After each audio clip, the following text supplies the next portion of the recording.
Buenos días a todos. Bienvenidos. Nos alegra que podamos un domingo más tener este tiempo especial para alabar y adorar a nuestro Señor. Y le damos la bienvenida a Héctor, que después de mucho tiempo, pues hoy ha podido estar con nosotros. Una alegría muy grande.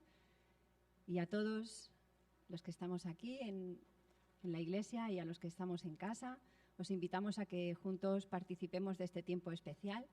Y vamos a hacerlo con nuestras lecturas, con la lectura de la palabra, con nuestras voces, cantando, con las oraciones, con las ofrendas. Y dice el Salmo 86. Oh Señor, ninguno hay como tú entre los dioses, ni obras que igualen tus obras. Todas las naciones que hiciste vendrán y adorarán delante de ti, Señor, y glorificarán tu nombre, porque tú eres grande y hacedor de maravillas, solo tú eres Dios. Enséñame, oh Señor, tu camino, caminaré yo en tu verdad.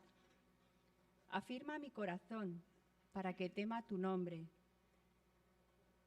Te alabaré, oh Señor, Dios mío, con todo mi corazón, y glorificaré tu nombre para siempre. Porque tu misericordia es grande para conmigo, y has librado mi alma de las profundidades del Seol. Pues vamos a alabar, como dice el salmista, con todo nuestro corazón, y eso es algo que podemos hacer todos desde aquí, desde casa, con nuestras voces. Vamos a ponernos en pie.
Mientras haya aliento en mí,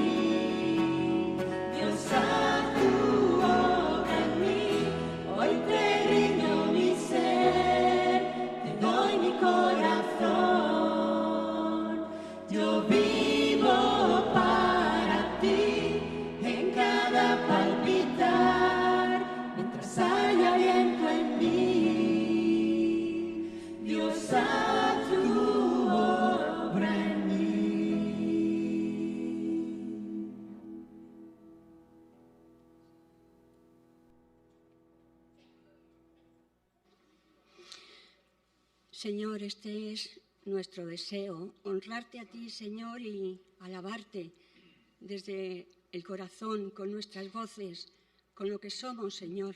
Llegar hasta tu presencia, tu iglesia unida, Señor, para agradecerte, para admirarte, para gozarnos en ti, Señor. Gracias por el privilegio que nos has concedido de hacernos hijos tuyos y de poder alabarte, Señor, de todo corazón.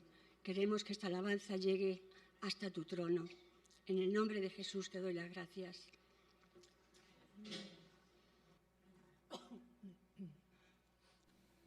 En ti, oh Jehová, he confiado, no sea yo confundido jamás. Líbrame en tu justicia, inclina a mí tu oído. Líbrame pronto, sé tú mi roca fuerte y fortaleza para salvarme, porque tú eres mi roca y mi castillo. Por tu nombre me guiarás y me encaminarás.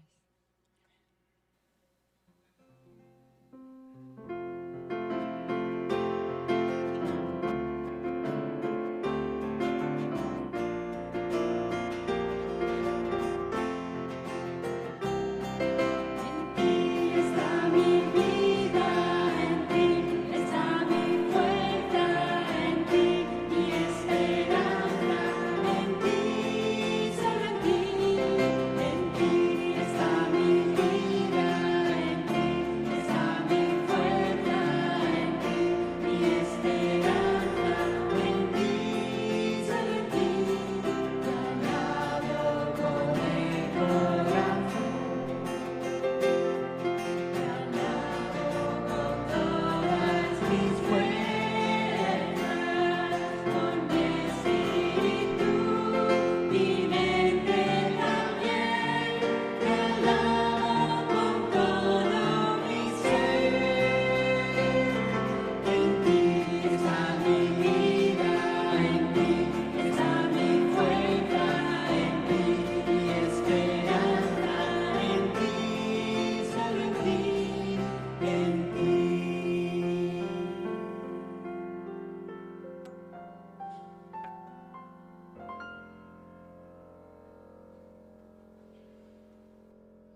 tiempo de traer delante del Señor nuestros diezmos y ofrendas, vamos a orar primero.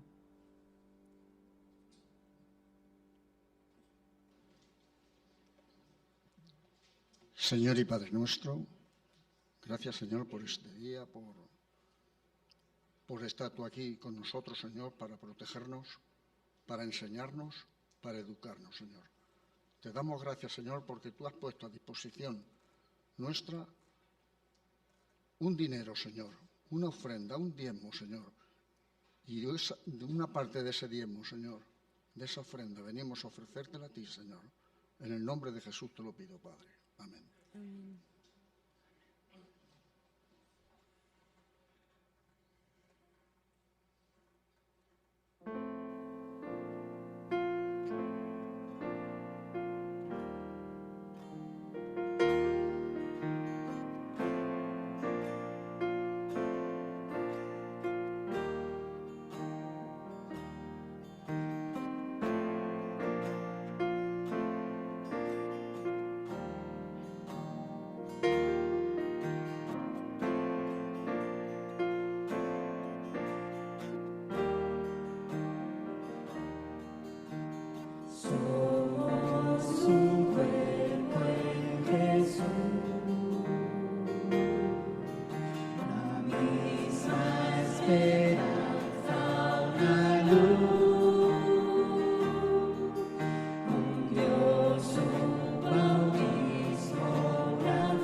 Podemos sentarnos.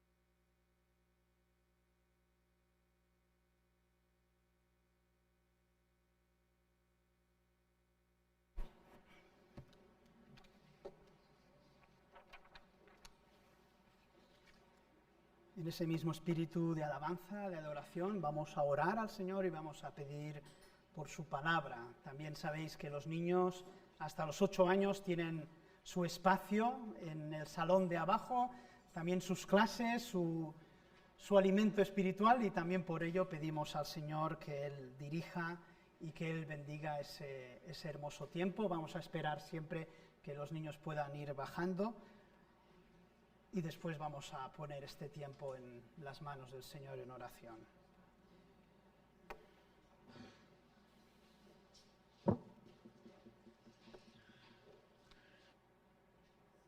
Dios, Padre nuestro, Señor, que estás en los cielos, en la tierra y en todo lugar, Señor.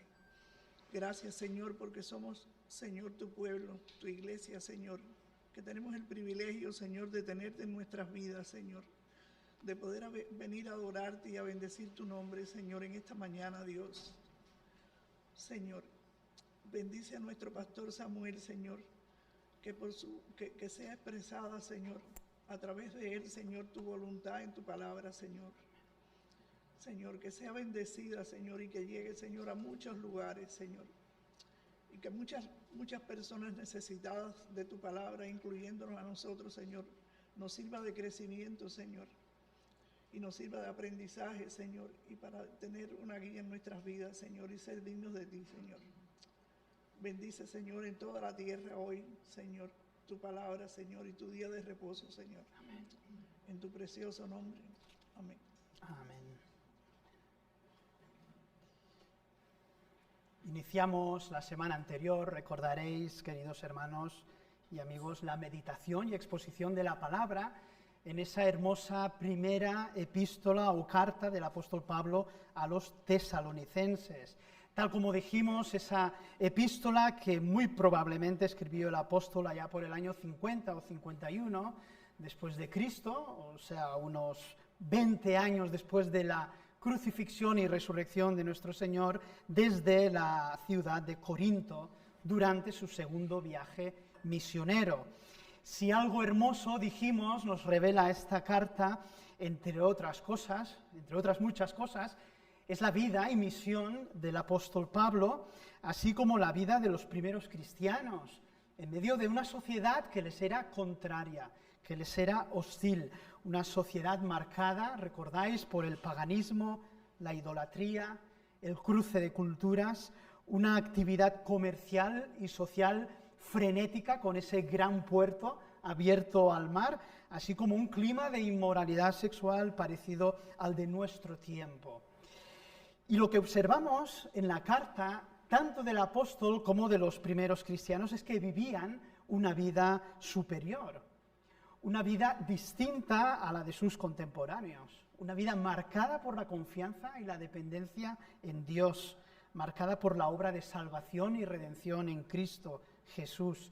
Por su gracia, vemos, por su poder, hermanos, manifestado precisamente en su debilidad y en medio de esas presiones y peligros que enfrentaban. A esta vida superior, a esta vida que el Señor desea, es que somos llamados, sin lugar a dudas, a crecer en la misma, a perseverar en ella en esos tiempos nada fáciles también que enfrentamos.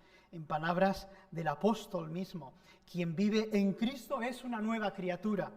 Lo viejo ha pasado, una nueva realidad está presente. Nos preguntamos en esta mañana, entonces, ¿qué podemos aprender del apóstol Pablo y de esa nueva comunidad plantada en suelo europeo a mediados del primer siglo? ¿Cuáles son algunas, veremos muchas estos domingos, pero hoy veremos algunas de esas características de la vida cristiana que observamos aquí y que debemos hacer nuestras? ¿Cómo es que debemos estar creciendo? Porque es un progreso, ¿verdad? ¿Cómo es que debemos estar creciendo en nuestro diario vivir? ¿Qué debemos estar aprendiendo también, verdad, para vivir esta vida superior que Dios desea de cada uno?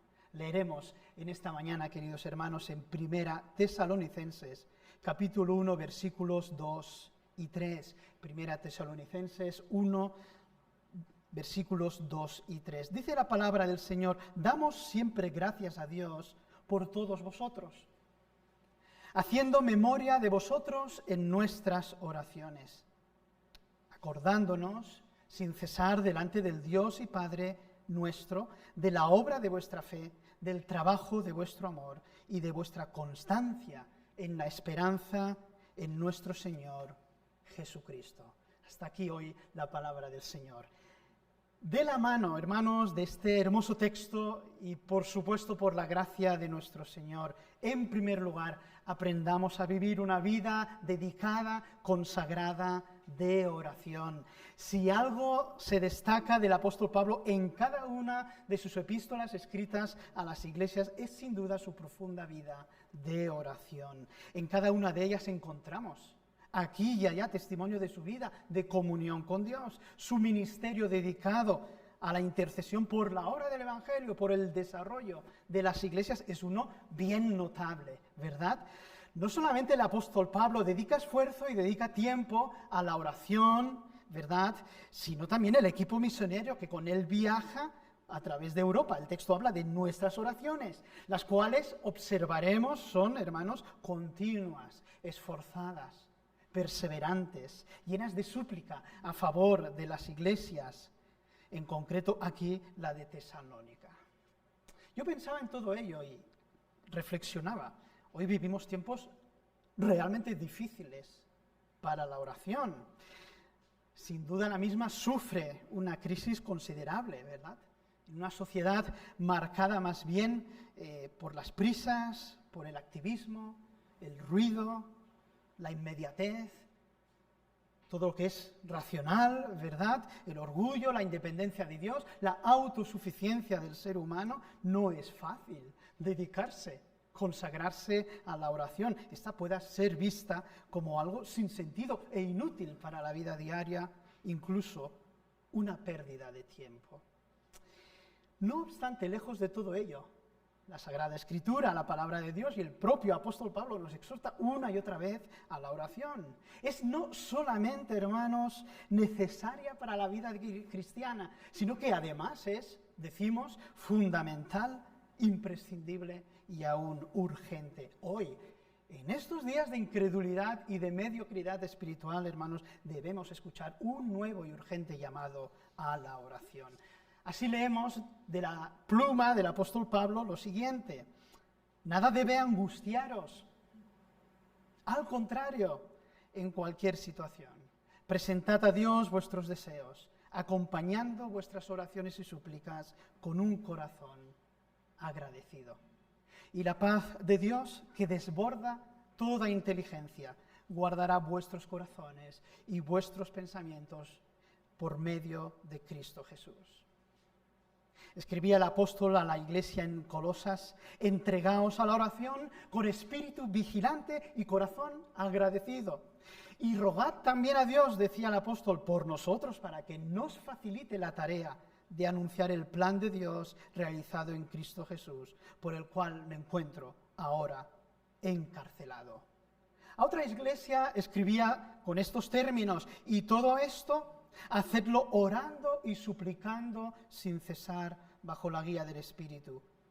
Renunciad incluso al sueño, dice el apóstol. Él lo hizo, ¿verdad? Si es preciso. Y orad con insistencia por todos los creyentes.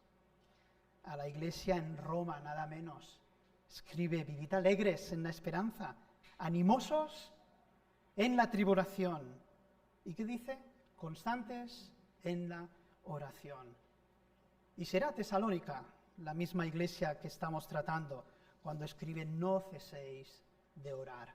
O como recordamos en Reina Valera 60, orad sin cesar. Aprendamos, hermanos, en primer lugar, crezcamos en esta vida dedicada a la oración. En segundo lugar, aprendamos a vivir una vida de acción de gracias. Sin duda, Pablo concentró especialmente sus esfuerzos en la oración, ofreciendo acciones de gracias. Damos siempre gracias a Dios por todos vosotros.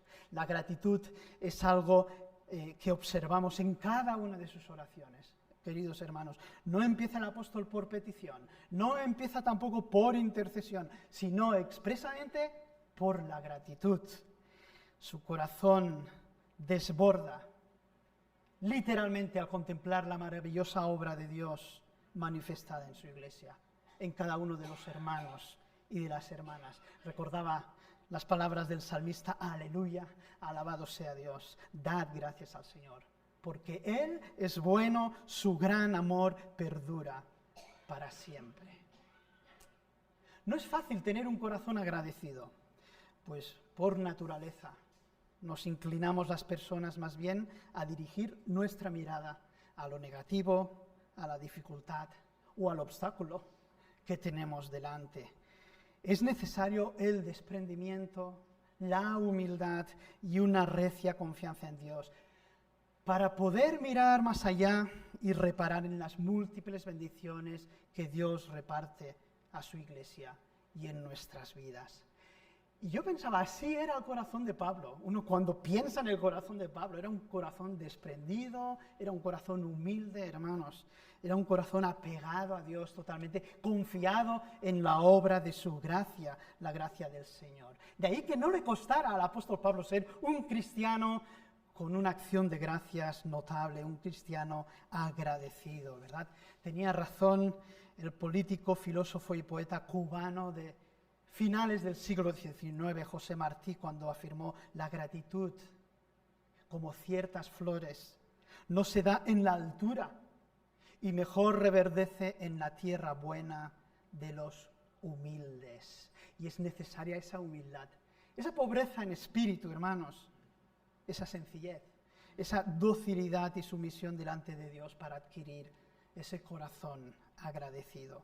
Me gustan las palabras que escribe una hermana, Basilia Schling, ya la he nombrado varias veces, sobre la oración de acción de gracias. Dice: es en la oración del que proclama su agradecimiento hay una virtud especial, ya que esta oración rinde honor a Dios. Si yo doy gracias a alguien, decía esta hermana, expreso con ello que creo firmemente en sus promesas y que aquel al que agradezco quiere verdaderamente darme algo de su riqueza. El que da gracias, el que de antemano es agradecido, reconoce la grandeza de Dios y confía en su amor. Percibe que Él nos da de su riqueza y que pone a nuestra disposición su poder.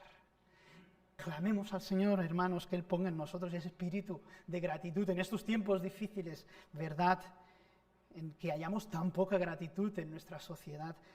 Nos haga humildes, nos haga dóciles a su palabra, a su presencia, hermanos. Sepamos reparar también en sus promesas y en su amor, en las maravillas que Él ya ha obrado en su iglesia, en las maravillas que ha obrado en tu vida y en mi vida. Desde ese día, tremendo día y glorioso día, en que Él dijo: consumado es, desde la cruz del Calvario. Ya, hermanos, cientos y miles de bendiciones son nuestras en Cristo Jesús. Digamos por ello con el profeta Jonás: yo en cambio te ofreceré sacrificios y te ofreceré cánticos de gratitud. Aprendamos a vivir en ese espíritu agradecido. Y en tercer lugar, aprendamos a vivir una vida de virtud. Estamos en un contexto de acción de gracias. El apóstol eleva esta oración delante de Dios de forma constante por cada uno de los hermanos y hermanas, porque observa virtud en ellos. Es decir, observa esa obra maravillosa que el Señor está haciendo en sus vidas, esa obra que surge de la obra salvífica de Dios en ellos y en la iglesia del Señor. Y tres son las virtudes que observa en ellos. Esas tres virtudes de las que Pablo escribirá en otros textos, ¿verdad?, apostólicos, que son fundamentales a la vida cristiana: fe, amor, esperanza. Fe, amor, esperanza. Enseguida nos viene a la memoria el texto de 1 Corintios 13:13 que dice: tres cosas hay que ahora permanecen: la fe, la esperanza, el amor. De todas ellas, la más grande es el amor. Ahora, sin duda, estas hermosas palabras, hermanos, hoy en nuestra sociedad han perdido, no diría mucho del significado, sino todo el significado. Y multitud de canciones pop y de otros estilos, ¿verdad?, cantan y hablan del amor, de la fe, de la esperanza. En ocasiones, quizá en conversaciones con nuestros semejantes podemos usar estos términos, amor, fe, esperanza, ¿verdad? Pero queda claro que el significado bíblico y auténtico de las mismas es otro, es uno mucho más profundo, ¿verdad? Es un significado que hunde sus raíces, hermanos, en la obra salvadora de Dios, en Cristo Jesús. Pues la fe, el amor, la esperanza son ante todos dones que nos llegan desde el cielo cuando conocemos a Cristo como nuestro único Señor y Salvador. Pablo elogia y agradece a la comunidad de Tesalónica que estas hermosas virtudes se observan en sus vidas, en su jornada cotidiana, acordándonos sin cesar delante del Dios y Padre nuestro, de la obra de vuestra fe, del trabajo de vuestro amor y de vuestra constancia en la esperanza en nuestro Señor Jesucristo. Observemos lo siguiente, hermanos. Es una fe que obra, una fe que tiene como objeto a Cristo Jesús, ¿verdad? Pero que no se queda en mera creencia o en una mera adhesión a un credo. Es una fe que se pone en movimiento. Es una fe que obedece a Dios. Una fe activa, operativa, comprometida, responsable. Yo pensaba como la fe de Abraham, ¿verdad? Que al escuchar la voz de Dios partió de Ur, de los caldeos, a la tierra prometida. O como la fe de ese loco Noé, que estaba construyendo un arca en medio del desierto. Esta es la fe verdadera y auténtica en Dios, una fe que se traduce en actos. ¿Cómo no recordar las palabras del apóstol Santiago a tenor de todo ello? En Santiago 2:14, ¿de qué le sirve a uno, hermanos míos, alardear de fe si carece de obras? ¿Podrá salvarlo esa fe?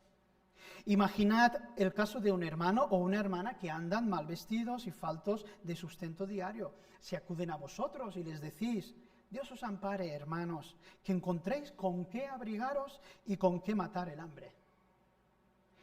Pero no les dais nada para remediar su necesidad corporal. ¿De qué les servirán vuestras palabras?, dice el apóstol. Así es la fe. Si no produce obras, está muerta en su raíz. Se puede también razonar de esta manera. Tú dices que tienes fe. Yo, en cambio, tengo obras. Pues a ver si eres capaz de mostrarme tu fe sin obras, que yo, por mi parte, mediante mis obras, te mostraré mi fe. Una versión que quizá golpea más, ¿verdad?, que la que conocemos. Una fe que obra, una fe que se traduce en actos, hermanos. También elogia y agradece el apóstol al Señor ese amor, que no es uno cualquiera, es un amor que trabaja, no es el amor apasionado de las películas de Hollywood, ese amor que es mera emoción, puede pasar en un momento, incluso morir en un instante, ¿verdad? Es un amor comprometido, además, que nace de la obra de Dios en nuestros corazones creyentes por medio del Espíritu Santo. Es también un amor que actúa, igual que la fe, es un amor que hace, que se traduce en acción, un amor esforzado. Ese amor, dirá Pablo, es el camino más excelente que hay. Y de él habla en 1 Corintios 13, lo conocemos. El amor es comprensivo y servicial. El amor nada sabe de envidias, de jactancias, ni de orgullos. No es grosero, no es egoísta, no pierde los estribos, no lleva un registro de las ofensas recibidas. Es decir, no es rencoroso. Lejos de alegrarse de la injusticia, encuentra su gozo en la verdad. Disculpa sin límites, confía sin límites, espera sin límites, soporta sin límites. El amor nunca muere. Dicho en otras palabras, el amor durará para siempre. Un amor que trabaja.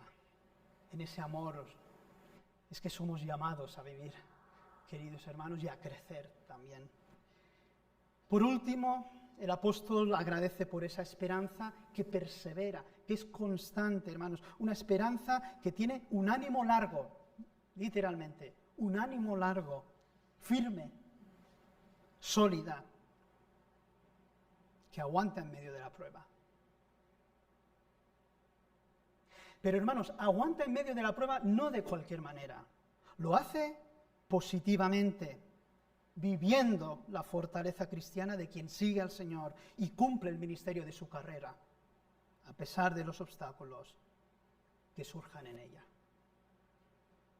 Esta es la virtud que agradece Pablo en la vida de los tesalonicenses. El autor de Hebreos nos habla de eso mismo al escribir, por tanto, ya que estamos rodeados por una enorme multitud de testigos de la vida de fe.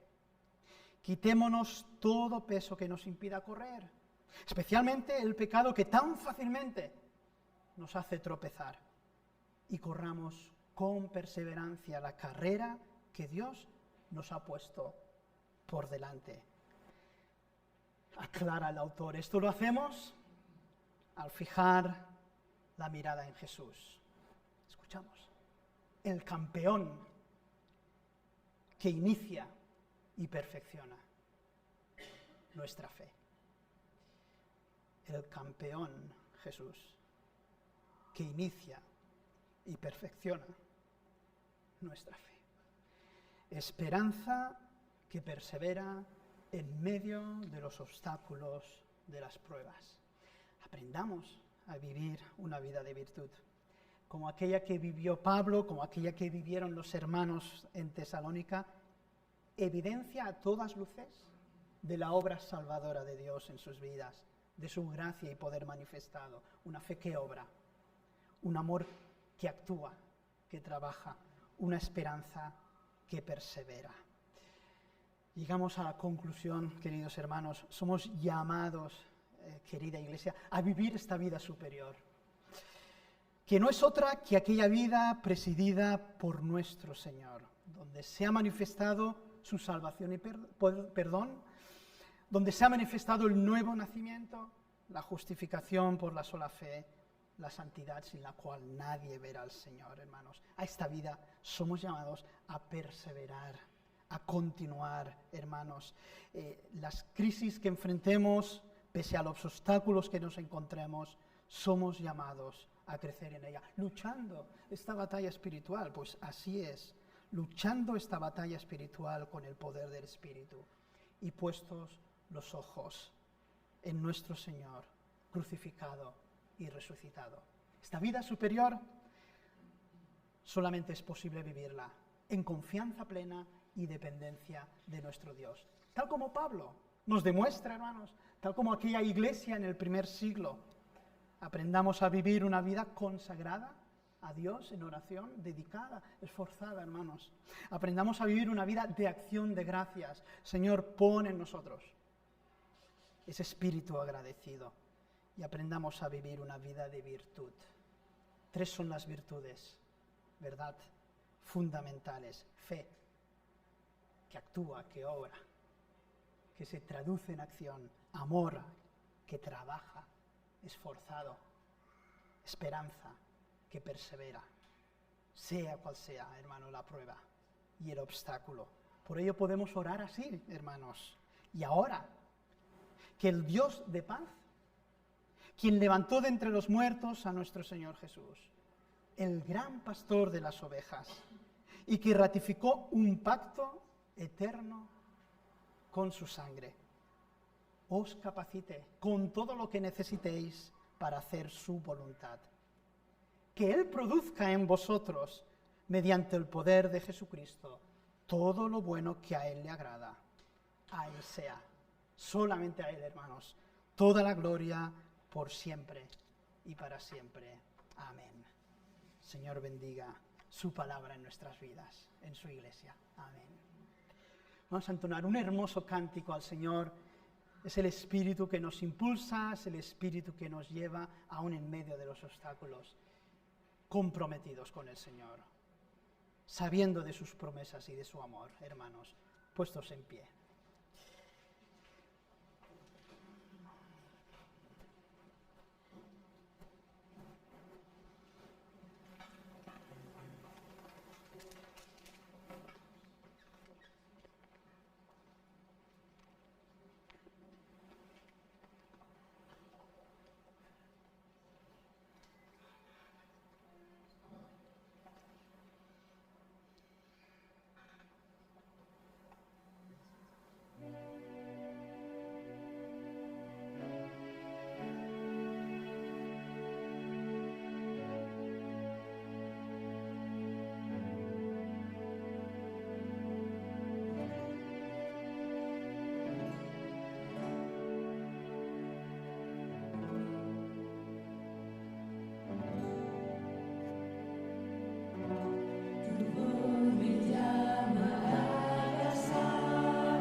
ti mis ojos fijaré.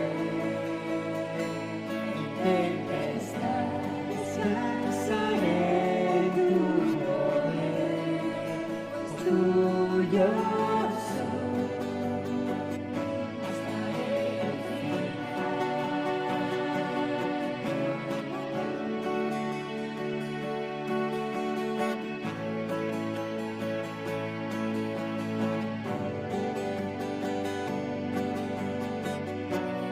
Gracia abunda en la tormenta, tu mano, Dios, me guiará. No hay temor en mi camino, tú eres fiel y no cambiarás. A tu nombre clamaré,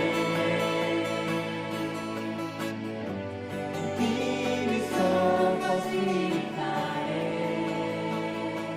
En tempestad descansaré en tu poder, pues tuyo soy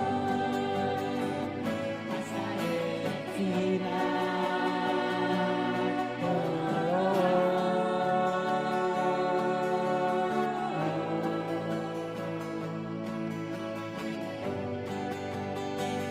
Hasta el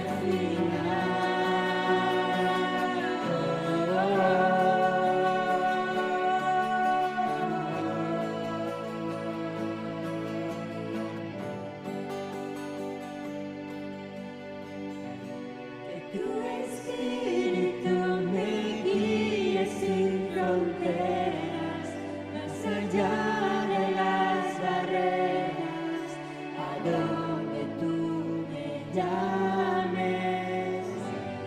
Tú me llevas más allá de lo soñado, donde puedo estar confiado al estar en tu presencia. Que tu espíritu me guíe sin fronteras, más allá de las barreras, a donde tú me llames. Tú me llevas más allá de lo soñado, donde puedo estar confiado al estar en tu presencia. Que tu espíritu me guíe sin fronteras, más allá de las barreras, a donde tú me llames. Tú me llevas más allá de lo soñado, donde puedo estar confiado al estar en tu presencia. A tu nombre clamaré, en ti mis ojos fijaré. En tempestad descansaré en tu poder, pues tuyo soy hasta el final.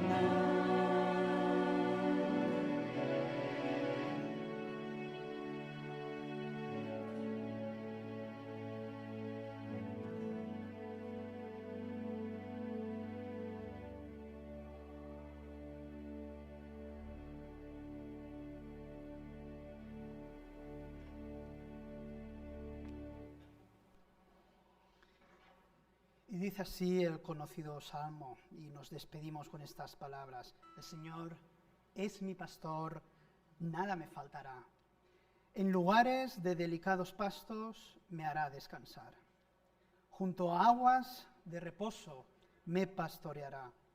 Confortará mi alma, me guiará por sendas de justicia por amor de su nombre. Aunque ande en valle de sombra de muerte, no temeré mal alguno, porque tú estarás conmigo.